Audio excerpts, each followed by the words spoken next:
கரூர் கூட்ட நெரிசலில் பலியானவர்களின் குடும்பத்தினரை சென்னைக்கு அழைத்து வந்து சந்திக்க தாவேக தலைவர் விஜய் திட்டமிட்டுள்ளதாக தகவல் வெளியாகியுள்ளது. கடந்த செப்டம்பர் 27ஆம் தேதி கரூரில் விஜய் பரப்புரையில் ஏற்பட்ட கூட்ட நெரிசலில் சிக்கி 10 குழந்தைகள் உட்பட 41 பேர் பரிதாபமாக உயிரிழந்தனர். உயிரிழந்தோரின் குடும்பத்தினரை விஜய் உட்பட தாவேக மூத்த நிர்வாகிகள் யாரும் நேரில் சந்திக்காதது தொடர்பாக கேள்விகள் எழுப்பப்பட்டு வந்தது. அனுமதி கிடைத்ததும் சந்திக்க திட்டமிடப்படும் என விஜய் அறிவித்தார்.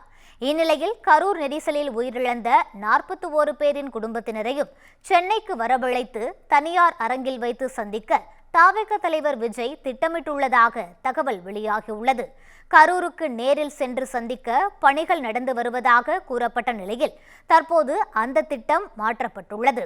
மக்கள் சந்திப்பு, ரோட் ஷோக்களை தவிர்த்துவிட்டு பொதுக்கூட்டங்களில் மட்டும் பங்கேற்று பேச விஜய் திட்டமிட்டுள்ளதாகவும் கூறப்பட்டுள்ளது.